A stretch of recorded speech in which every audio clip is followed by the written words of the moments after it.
Spanish-speaking providers. Call us at 617-323-4440 to schedule your appointment today. Visit our website at www.rosendale.org and our Facebook at www.facebook.com/Greater Rosendale for more information.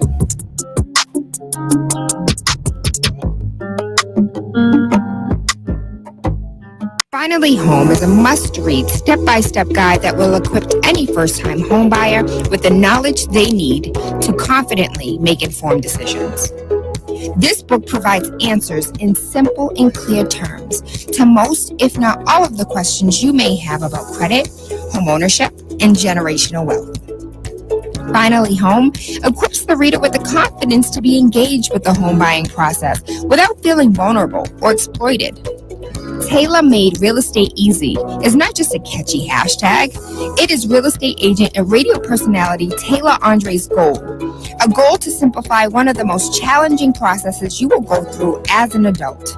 A goal to educate you properly on credit and teach you the strategies to finding the home of your dream. It is not just a good book or an easy read. It is the secret to a seamless home buying experience.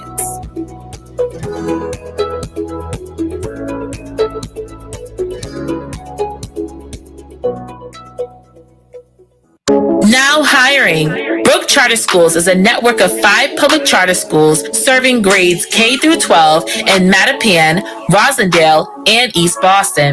We believe in providing all students with a high-quality education by ensuring that they have great teachers who build strong relationships and challenge them daily. We are hiring for several immediate positions, including bus monitors, paraprofessionals, associate teachers, and more. Apply today to join our team through our website at ebrook.org. That's EBROOKE.org.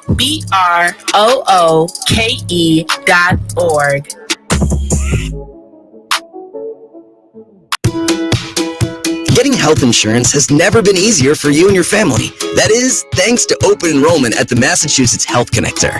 Beginning November 1st through January 23rd, you and your family can get covered. After all, you never know what could happen, whether it's an accident or an illness. Affordable insurance is just within reach, so get covered today. Visit www.mahealthconnector.org or give us a call, 1-877-MA-ENROLL. We're ready to help. Spark FM. Medication.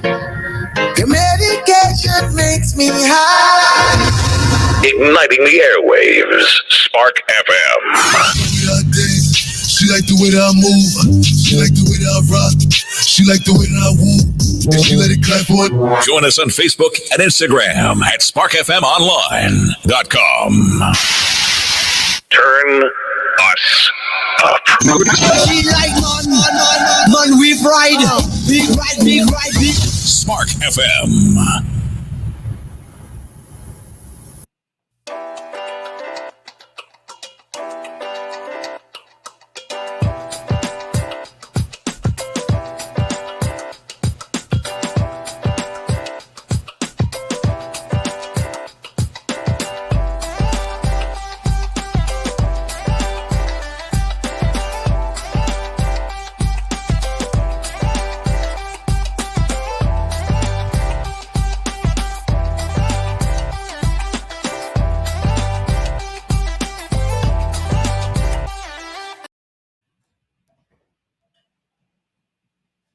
Hi, everybody, and welcome to Common Narrative. I'm Crystal Haynes.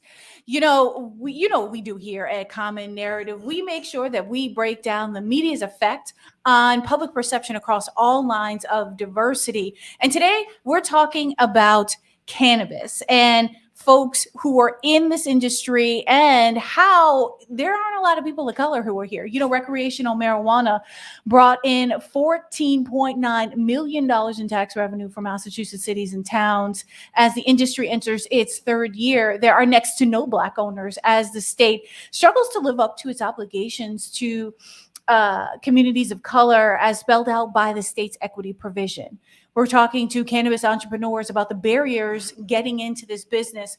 Kobe Evans is the co-owner of Pure Oasis in Grove Hall, the first Black-owned pot shop in the state. And here with me in the studio is Devin Alexander, the owner of Rolling Relief, one of the first equity applicants to get one of these new license types. Welcome, gentlemen. Thank you so much for being on Common Narrative today. Thank you for Good morning. having me. Good morning. Yeah. So I want to first talk to you, Kobe. You were on the line with us here. You know, you were the first Black-owned pot shop in the state, basically. What was that process like, and how were you able to, you know, jump through the many hoops that we know exist in order to be successful?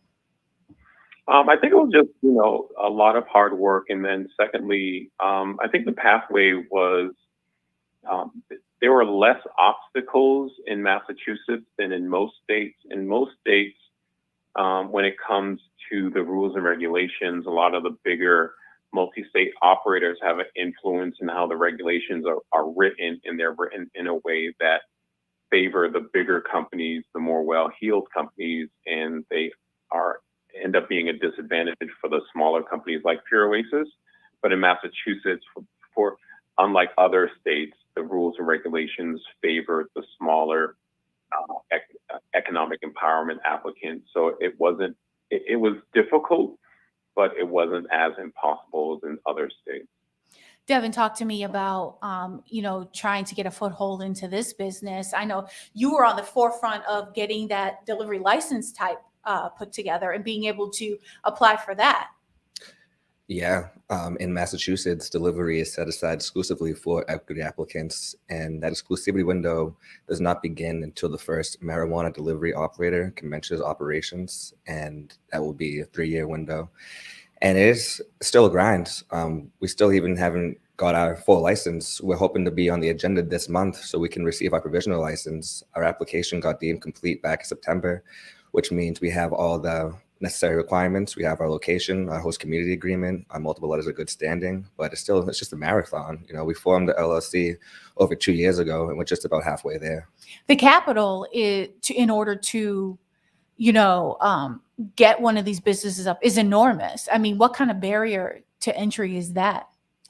It's huge because cannabis is still federally illegal, so you can't go and get a traditional small business loan. So you have to really rely on private investors, and so most of the time when you're starting out the fundraising rounds, the first round is friends and family, and for the African American family in Boston, the average net worth is $8. So you really can't go to your friends and family because you're all really essentially crabs in the same bucket, and so you rely, and sometimes there's a lot of predatory investors out there, so it's a very complicated maze you have to navigate. Kobe, talk to me about what it was like to build up the capital for a brick and mortar right there in Grove Hall. It was a lot of hard work. I mean, like Devin said, a lot of friends and family, maxing out credit cards, home equity loans, scrimping and saving wherever you could, to try and get that initial capital to get to open. My business partner, Kevin, we did a considerable amount of work on the space ourselves. Just to save money. I mean, we were almost, counting pennies just to get across the finish line. And that's a story for a lot of people. You spend an inordinate amount of money just to, get to the start of the race, and then you just keep spending money thereafter. And for Massachusetts and probably like a lot of cities across the country, people of color start off in a disadvantage because we don't have the savings, we don't have the income, we don't have the resources, we don't have the technical assistance. And so, again, it's a giant hustle game just to get the race started.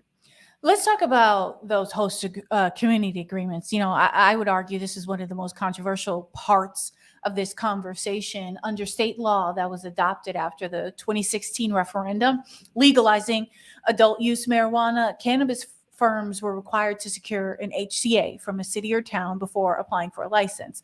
Again, lots of the hoops that we're talking about, right? The municipality may require applicants to pay a community impact fee to cover costs that, quote, are reasonably related to the pot shop's operations. But exactly what reasonably means has been unclear. And there was actually a study that was put out by the Massachusetts Cannabis Reform Coalition and the Massachusetts Grower Advisory Council that found that 79% of the state's 77 host agreements at the time this study was done required payments exceeding the 3% that was outlined in the law and the regulation. I mean, was that sort of what was going to be the outcome in the end? If this wasn't going to be tightly regulated, if there wasn't anyone who had the oversight, that there was going to be folks who were going to charge more than the 3%? Well, I think it wasn't. I think that it's kind of is twofold. One, that the impact fee is generally paid by multi-state operators to municipalities as a way of kind of getting to the front of the line. And then, kind of to your point, they would also go above and beyond that 3% to maintain their position. So the 3% is really based on reimbursement of money spent by the municipality. But these bigger companies are saying, hey, we're going to give you 3% no matter what. And we're going to add some on top of that just to, for your inconvenience, because these multi-state operators are generally corporations. And a lot of times, whether or not they make money or not, they are still reasonably profitable in another state, or they can take a loss because they're a corporation. And it became kind of something that separated the larger company from, the smaller local, company owned, like for Pure Oasis or Devon's company, because that number that they were paying equally, that came directly out of our pockets. And again, when you're counting pennies, you need that money, whereas other companies would pay it happily, whether or not they were losing money or making money. Yeah. I mean, Devin, what do you think about this? You're smiling, so. Well, I think host community agreements are one of the biggest obstacles for a small-time entrepreneur in the Massachusetts cannabis space. Massachusetts is the only state in the country that requires these cannabis businesses to go out and achieve these host community agreements. Former Commissioner Shirlene Title warned that there would be misuse of these agreements with no oversight, and her prediction came to fruition. We saw down in the city of Fall River, Mayor Carrera was extorting cannabis companies for pounds of smokable flower and hundreds of thousands of dollars. Up in Haverhill, the mayor is, really not being fair to the companies such as STEM and Caroline Pinois, who is also an economic empowerment applicant, charging them in hundreds of thousands of dollars for the community impacts. But then you have towns like Northampton, where their mayor just completely waives the community impact fee and says, hey, these cannabis businesses are not causing problems in our community. Yeah, absolutely. I think I was just switching the camera there for folks who are streaming me online and watching me go up and down. I just wanted to make sure you guys, everything was in frame, because I tend to be a video person first. Anyway, let's get back to our conversation. But I think there has been a conversation that's happening on Beacon Hill to give at least the Cannabis Control Commission oversight of some of this, because they found that there has to be some sort of uniformity across the entire industry, just to make sure that there is fairness and there is equity. Do you think that will solve some of these issues? It definitely solves some of the issues, but it's not going to solve everything, because most of the time, these host community agreements, which some of these municipalities put a cap on how many they hand out, so they're saying we're only giving out 3 HCAs.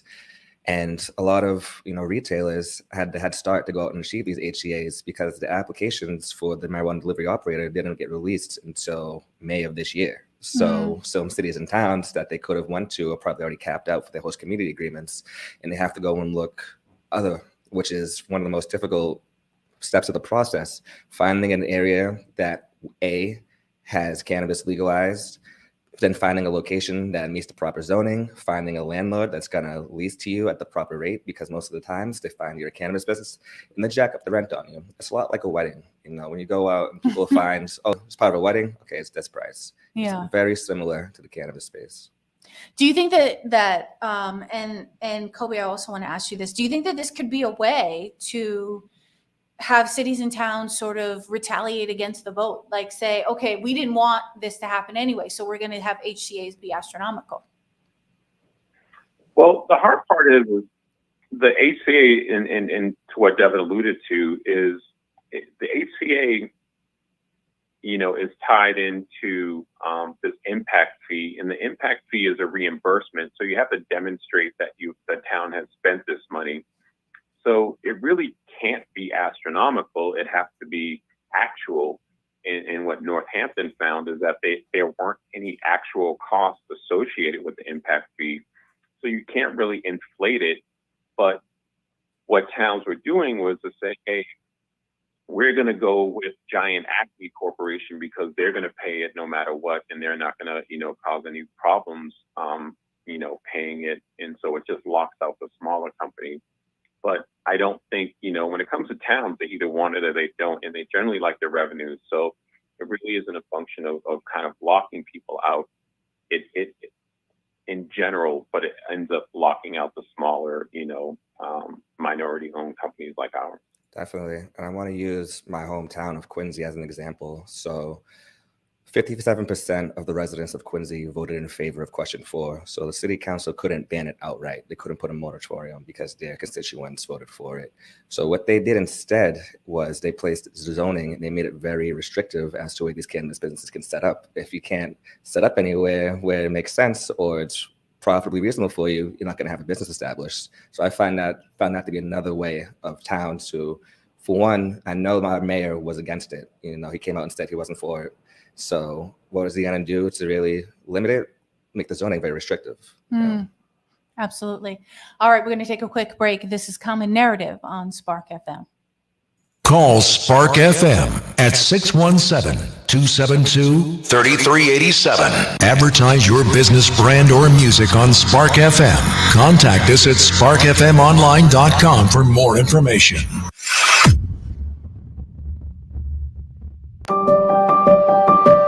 If you're having trouble paying your rent or utilities, Massachusetts may be able to help.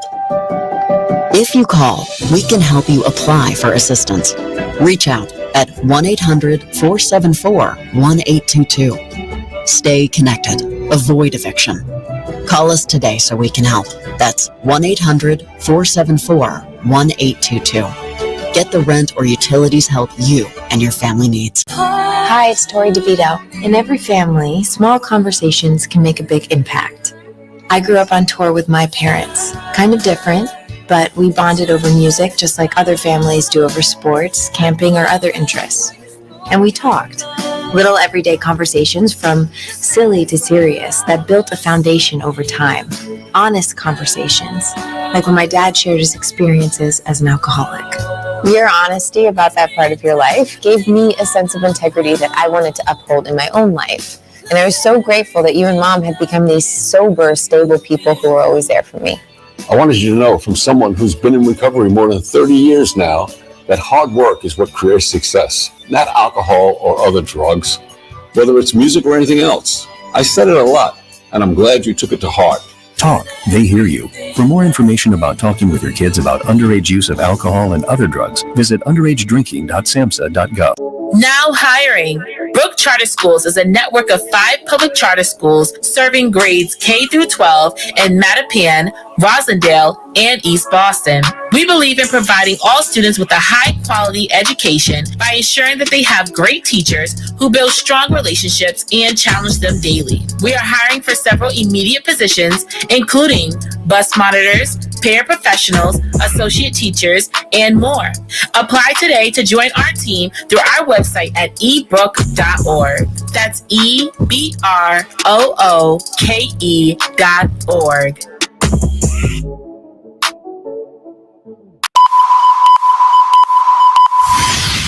Spark FM. Wheezy boy, make me dance. Daddy, oh, make me dance. Igniting the airwaves. Spark FM.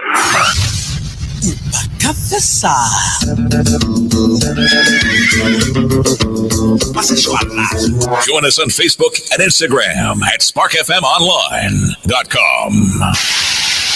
Turn us up. Tell me how you own it, yeah. Call me and I'm over it. Spark FM.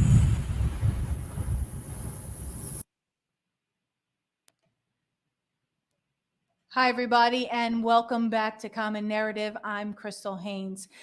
Today, we're talking about cannabis in Massachusetts and people of color and the way and what the barriers to entry to get into this particular industry. Here with me in studio is Devin Alexander. He is the owner, founder. What do you prefer? CEO and co-founder. CEO and co-founder of Rolling Relief. And Kobe Evans is on the phone. He is the co-owner of Pure Oasis in Grove Hall. Thank you all so much for being with me today. Thank you. Thank you. All right, so I want to go back to this conversation about the capital, raising capital to get into the industry. And so we know that the economic empowerment and social equity applicants make up just 8% of all the applications approved by the Cannabis Control Commission. This date is of April 13th of last year. Just 9 have opened to for business at the time, but I know that number is changing, and things it seems like folks are able to access this capital somehow. I want to talk a little bit about the state, which is crazy to me. The state's making so much money, and it takes so much money to open a brick and mortar business. One statistic I looked up was $500,000 just to make sure you build out correctly, then get your the leaf that you need in order to start up. And some businesses had the capital, some places were able to roll it in. But a lot of folks don't have $500,000, just hanging around. Where are folks getting the money to start up? And also, what needs to happen in terms of the revenue that the state is collecting to help more equity applicants, economic empowerment applicants get into the business here? Kobe, why don't you start? Yeah. So I think that, you touched on some really interesting, and salient points. One is that, you definitely need more technical assistance. That is key to, after you're open, you actually know how to run the organization. And then in other states, and I believe Senator Sonia Chang Diaz is working on a piece of legislation that would allow for, financing through a state-funded fund. But usually in most states, they come up, I think in California as an example, that they put money from the state out there to help people get open. And then I believe it may be a loan that you have to pay back. But in most instances, I think what we'll start to see is more banks provide financing down the road. But the model that seems to work, which really hasn't been proven as yet, is some sort of municipal funded allotment of money available to economic empowerment applicants. Right, because right now banks can't loan because it's technically federally legal, correct? Correct. Yeah. Devin, what do you think about this? I think Kobe touched on it very well.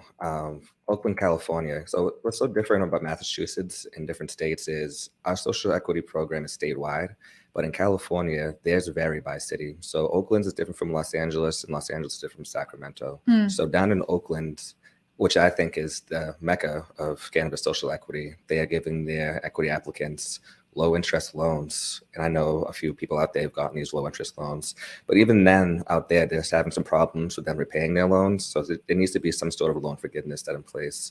I think grants, not loans, should be going a long way. And also, as Kobe touched on, Senator Sonia Chang Diaz, who's also running for governor, which I hope she wins, is trying to create a social equity trust fund over here in Massachusetts. And that's just going to go very, very far. We've generated over billions of dollars, and that's really without the East Coast part of the state really having that many operations up and very little delivery companies up and running. So that number is only going to continue to increase. And once the state can pass through the legislator the bill that they have to get a social equity trust fund, that's when you're going to start to see more minority-owned businesses in the cannabis space in Massachusetts. Right, because there's an equity provision, the only one in the country, that says that the state has an obligation through this industry to lift up the folks who were negatively impacted on the war, from the war on drugs. And so I think when I say that in my reporting, right, and I try to explain it to folks in 90 seconds, like the news is forced to, folks don't necessarily understand what that means. And I wonder if either of you, when folks ask you about this idea of an equity empowerment applicant, how do you describe it? And then how do you explain to them why it's so important that the state has this provision? I think what's really, really critical, beyond important to understand is that, where we are in terms of legalization of cannabis is a direct result of a lot of political influencing by bigger corporations. But at the end of the day, the legalization of cannabis is also happening at a time where you have, tens of thousands of people who are in jail for a substance that was once not only illegal, but it was unjustifiably deemed illegal, and subsequently, you have tens of thousands of people who are arrested and have their lives derailed based on this false flag of cannabis being this scourge on society that will change the trajectory of all these people and cause irreparable harm, which turned out to be a lie. So at some point, someone has to correct for the over-policing of communities, the incarceration of people, and the direct economic impact that has had on people of color. At the same time that you have all these large corporations profiting, there has to be some balance in place for the people like Devin, the people like Kobe, and all, the other people across the country who are looking to be part of this industry. There has to be a pathway for everyone.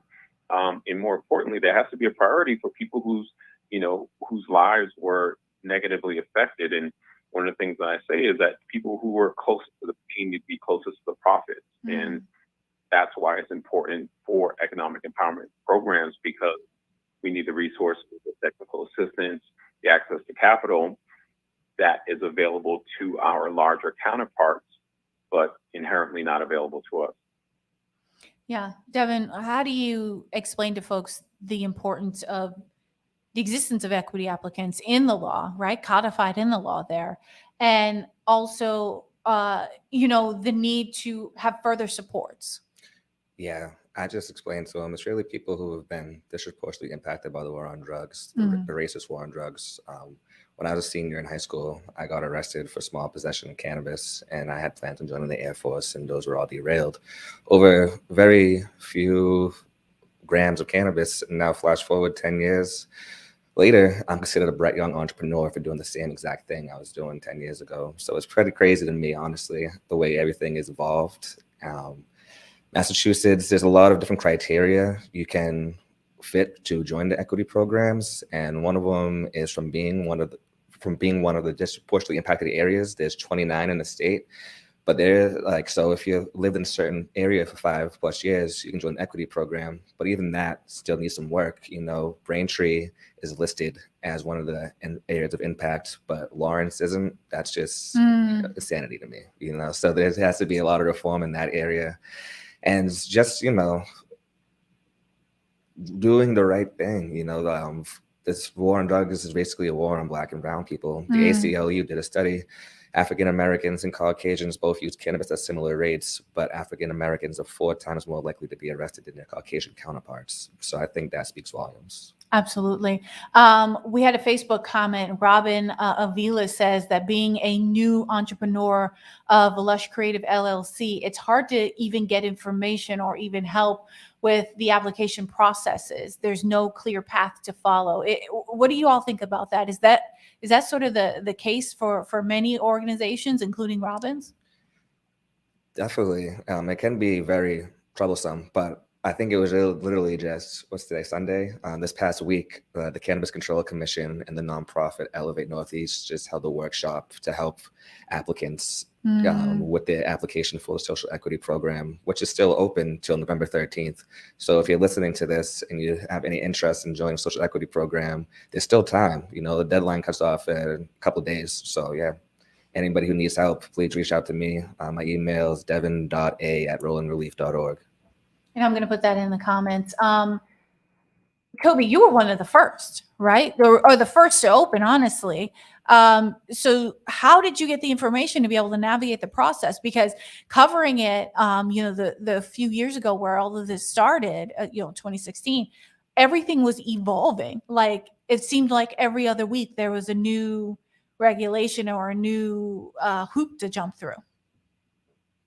Yeah, I mean, I think that, my business partner and I started back in the summer of 2016 when they were still formulating the ballot measure that became the law, that became the regs, that became everything else. And, I don't know. I think that we were just so, coming from marginalized communities and seeing the opportunity that was available for us, we knew early on that we were committed to the process no matter what. And so, before it was even a law, we were meeting on a weekly basis to formulate a plan, look at other states, see what their application process was like. And I think it was all in the preparation that we embarked on so that when the application process opened, we were already, submitting our application, reviewing the process. And, I think we were just diligent about it early on. And so that, by the time everything opened up, we were ready to go. I'm curious, where do you start? Like if I wanted to be an entrepreneur, open up a brick and mortar in a community of my choice, where do you even start? What does that even look like? Do you just go on to the Cannabis Control Commission's website, and is there a step-by-step process? Do you need a consultant? Thankfully, yeah. I mean, kudos to former Commissioner Shalene Title. I can just remember being down Dudley, and if I'm not mistaken, I believe she was down there, and this was one of the information sessions, and she was just very accessible, very encouraging, very supportive. Prior to that, and it still happens in Boston and in other states, as you have these formal and informal networking events where you kind of connect with other aspiring entrepreneurs. The community as a whole is very cooperative and helpful.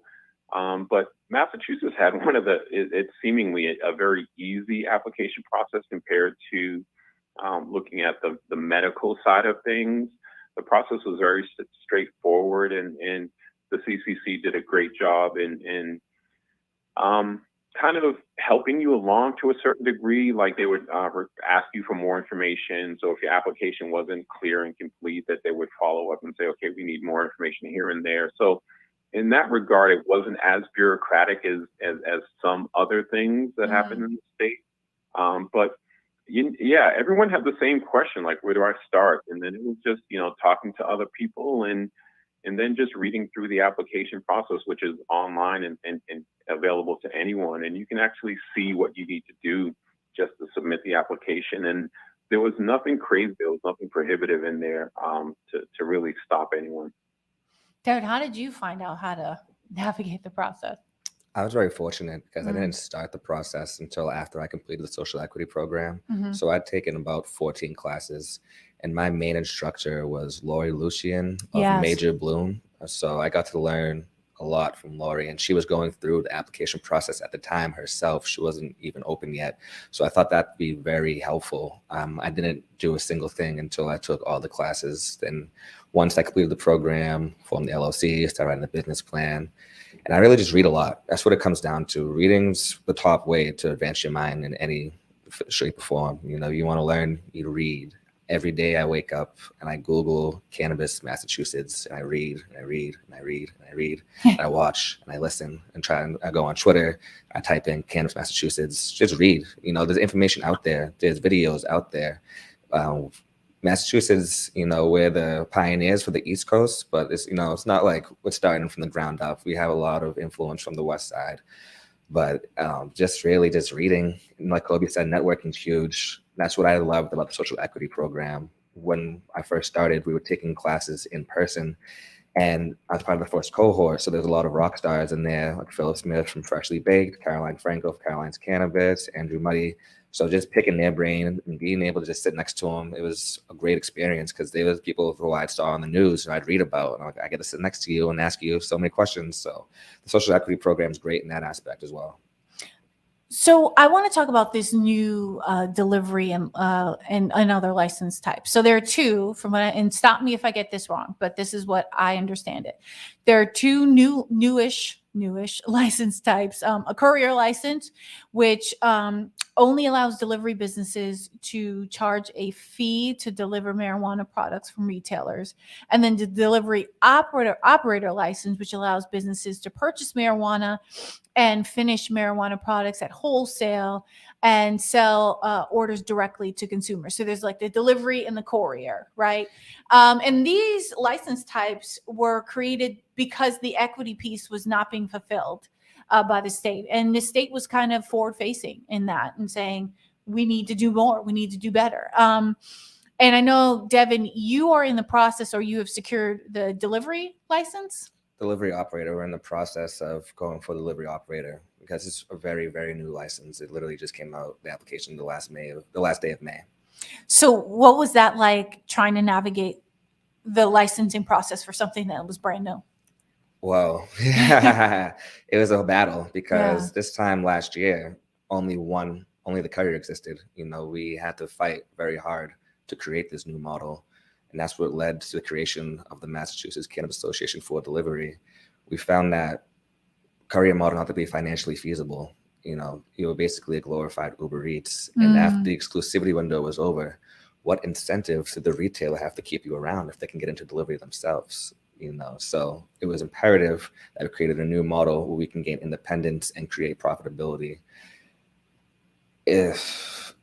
Literally the last year has been a roller coaster, just getting to this point, and I honestly didn't think we'd get to where we are so fast, but we're moving. And just with delivery, you have to go through what's called pre-certification. It's basically the equivalent of getting pre-approved for a mortgage. So you have to write out like 15 SOPs, your business plan, and your plan to obtain general liability insurance. That's supposed to ease the process of getting investments, getting host community agreements, or obtaining real estate. It's supposed to, the CCC signs off on it and says this person knows what it takes to operate a delivery company. But it's tough because it's so brand new. So a lot of cities and towns don't have bylaws or ordinances in place. They don't know how to handle it, or they don't have any HCAs available. And you have to really explain to them how this license, one, is set aside for equity applicants, and two, it's not going to cause an impact on the community. That's when I go out to these community outreach meetings. The number one thing that I see from constituents of the community is the traffic. The traffic. This place is going to cause so much traffic. When you're a delivery company, you're not causing any traffic. You're giving customers incentives to stay in their homes, and you're not going to be out high and driving because you're bringing it right to them. So some places understand that and some don't. Luckily, we landed in a town that does understand that. And so we'll just keep moving through the process. Once we obtain our provisional license, hopefully this month, we can start the build out process, getting our vans, getting with the proper modifications. But there is still more that delivery license needs adjustment for. So there's a true driver requirement. So as long as there's products in the van, there has to be two drivers, which I think is just ridiculous because on top of that, these drivers have to have body cameras.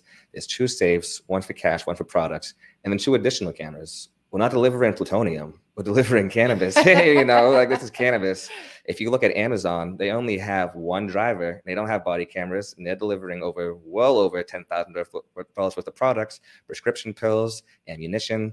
So hopefully that's what change we want to see in the next coming of the regulations, because my man Gabe Salazar of We Can Deliver said it best. If somebody calls out, that's one of the delivery drivers, and that other person can't work. These are small startups. We're not big companies that have all these employees out of call. So that's really gonna hold us back from really achieving the profitability that they want to see that can hopefully make these last. And I know that there are some brick and mortar shops that are actually helping out delivery licensees, or some of them are saying helping with the startup for their employees and stuff like that. Do you think that there'll be, and Kobe, you have the brick and mortar store, do you think that there'll be more folks with those brick and mortar stores that may say, hey, we'll help start a delivery branch of this and we'll help our employees get started in that business? I think so. I think that we work in an inclusive environment where people, for the most part, try and give back in some sort of way. I think that, one of the things that is clear is that the current delivery model is severely flawed and it needs to be fixed. And right now, it's really handicapped and doesn't allow for the independence and success that really needs to be there. And to Devin's point, the way it's built right now, people aren't really rushing towards this model because there is an inherent risk because the overhead is so high with the needing of 2 drivers and things of that nature. So, the bigger issue is, rewriting the regs to improve the profitability of delivery. And if you do that, then there creates more opportunities where you have people looking to get into that area of the business. But yes, other, businesses such as, if I'm not mistaken, I believe Meta and a couple of other dispensaries working with social equity applicants around their delivery businesses to help them, really get going. And it is a two-way street in terms of benefits. And delivery is a good opportunity, but it could be a lot better with some improvements. For sure. We're going to take a quick break. You are listening to Common Narrative on Spark FM. Advertise your business, brand, or music on Spark FM. Contact us at sparkfmonline.com for more information. You are now listening to Spark FM. Hi, Grandma. Can Nina come over for dinner? Sure.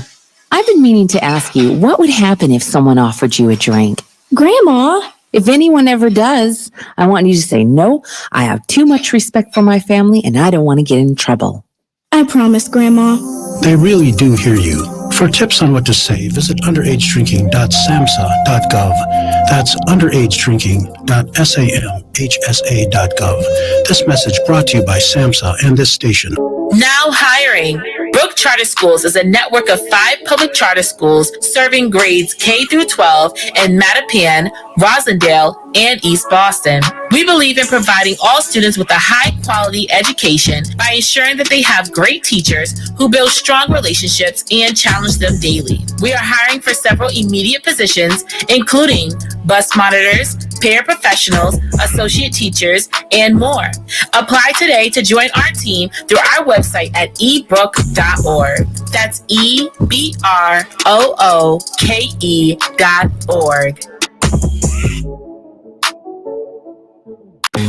Greater Rosendale Medical and Dental Center provides primary care for your whole family. We are currently accepting new pediatric and adult patients and offer same-week appointments, as well as Spanish-speaking providers. Call us at 617-323-4440 to schedule your appointment today. Visit our website at www.rosendale.org and our Facebook at www.facebook.com/Greater Rosendale for more information.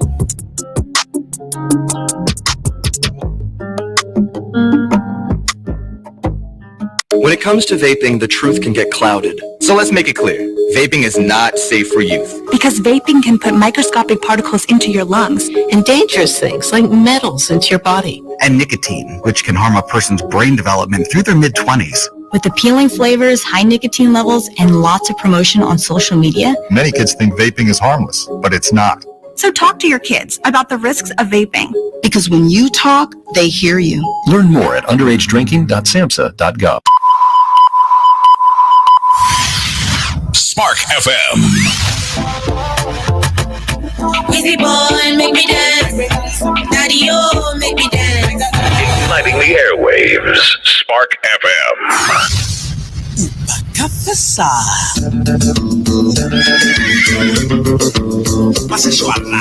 Join us on Facebook and Instagram at sparkfmonline.com.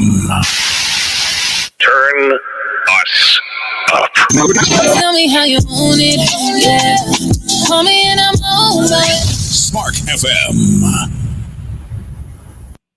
Hi, everybody, and welcome back to Common Narrative on Spark FM. I'm Crystal Haynes. Here with us, we are talking about that green gold here in Massachusetts, cannabis in this industry. Devin Alexander is in the studio with us, the CEO of Rolling Relief and co-founder, and Kobe Evans, the co-owner of Pure Oasis in Grove Hall. Welcome back, gentlemen. Hello. All right. So I want to spend this last 15 minutes or so of the show to talk about the media's effect on cannabis, the cannabis industry, on Black folks in cannabis.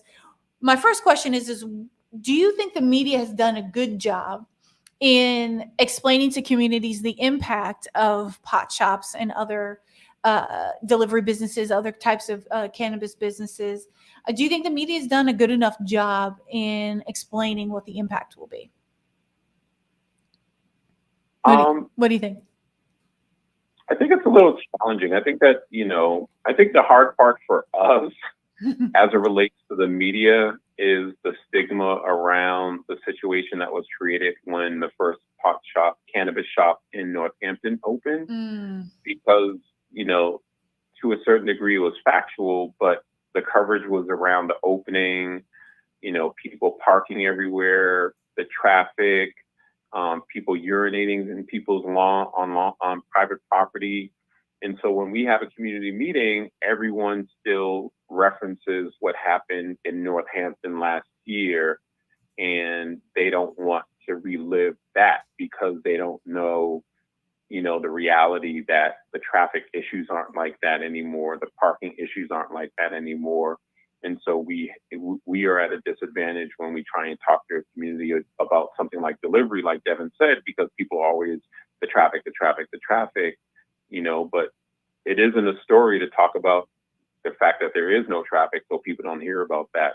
Mm-hmm. And then, or even, what some owners are dealing with as it relates to host community impact fees.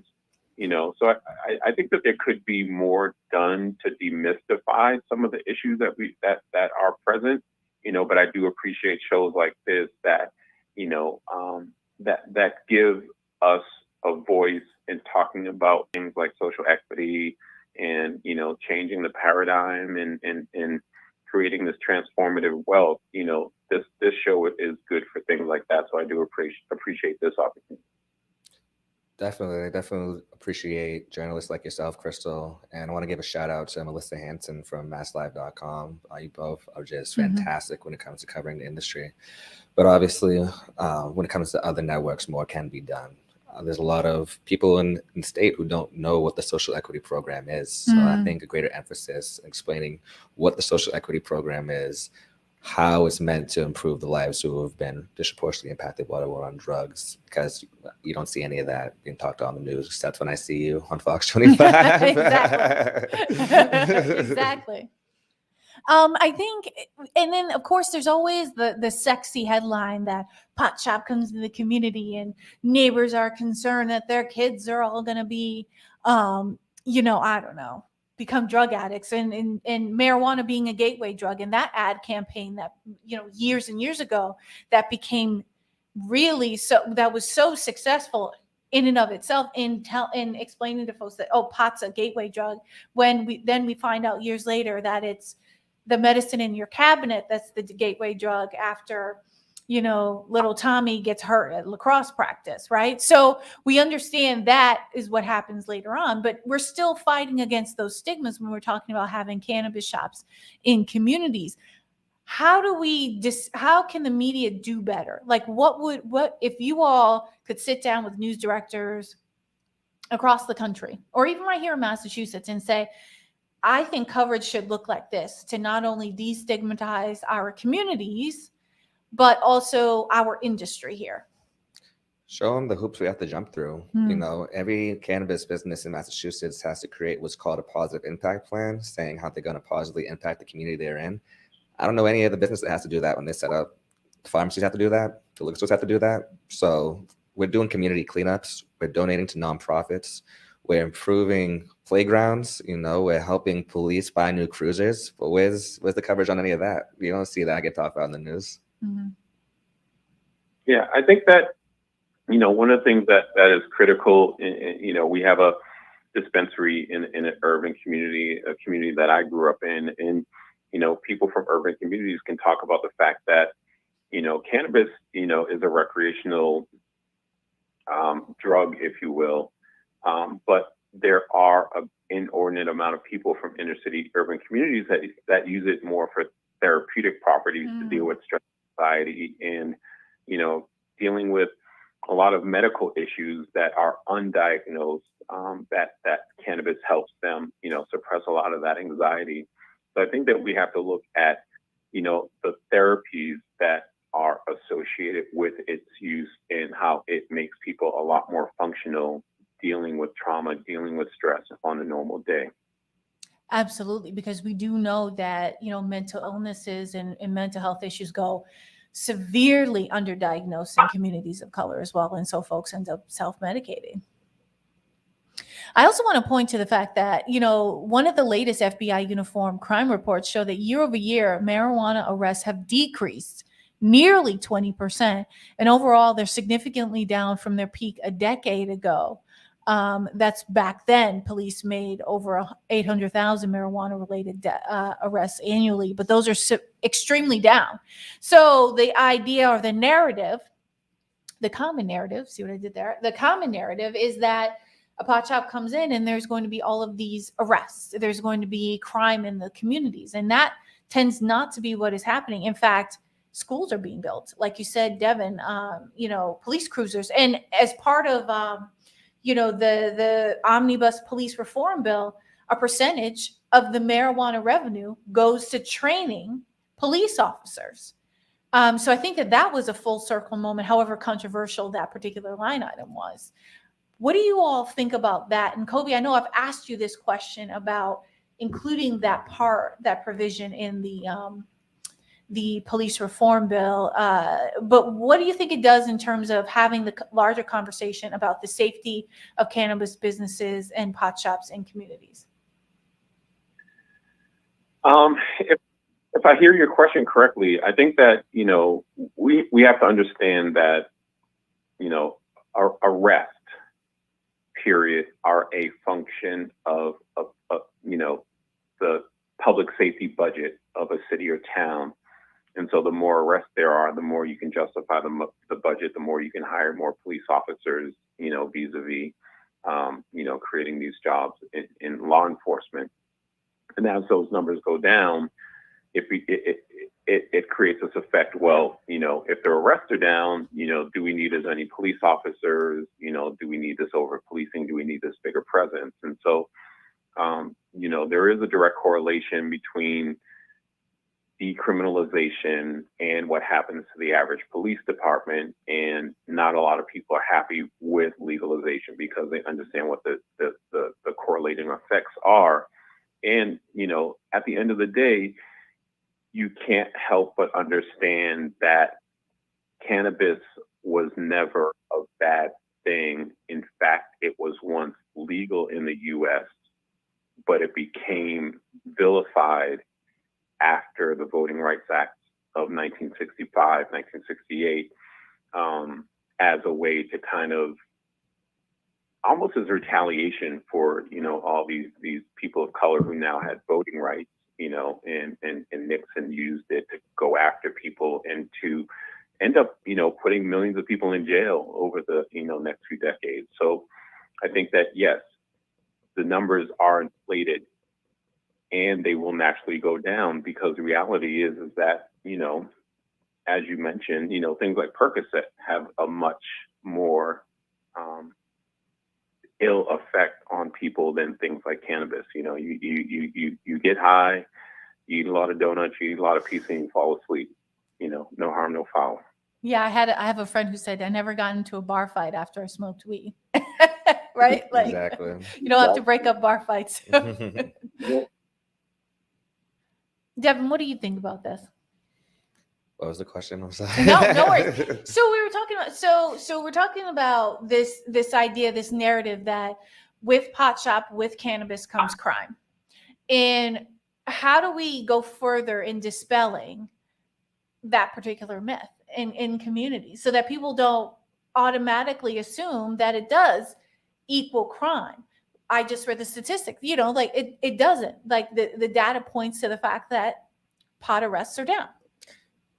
It's all about education. That's what it comes down to. At the end of the day, people just need to be informed, and they need to have public gatherings, or even online tutorials just show the data. The proof is in the pudding. Look at what we've been able to do. Is this pod shop caused a nuance to our community? Not at all. It's actually improved it. It has created jobs. It has helped clean up parks. It has helped do so many other things. It has helped, stop access. It has improved accessibility.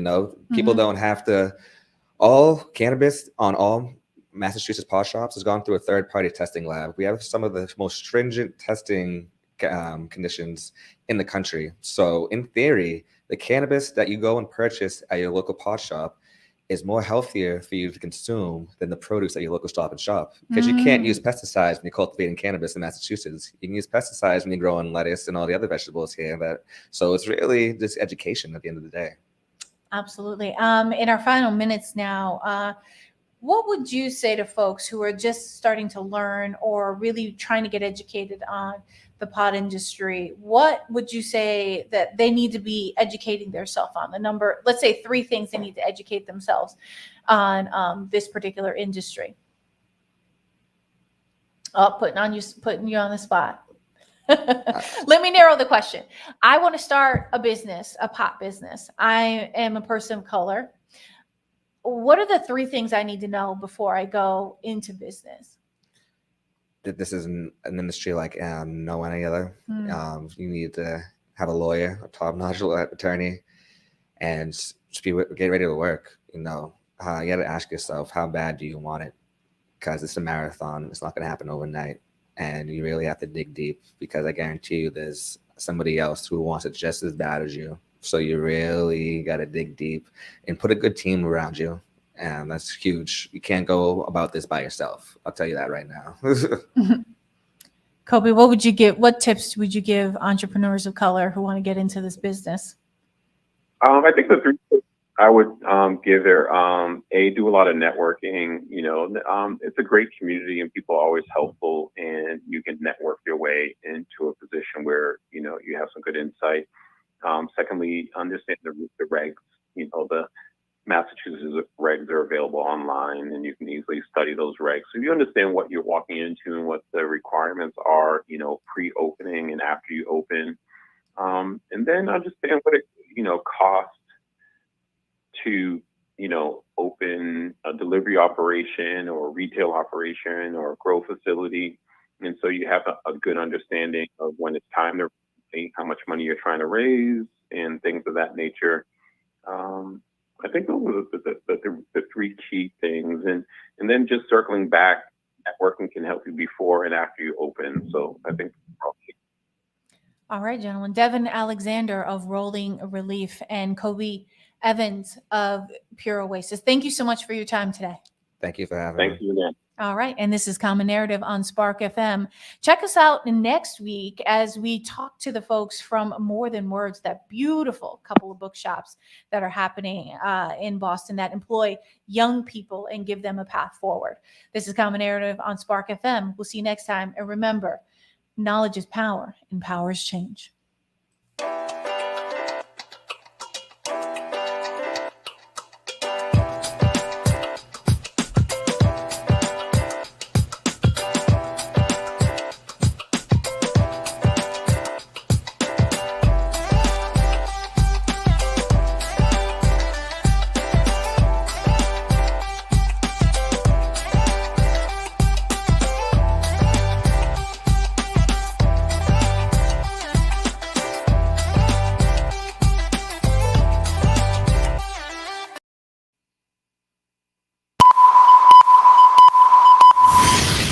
Spark FM.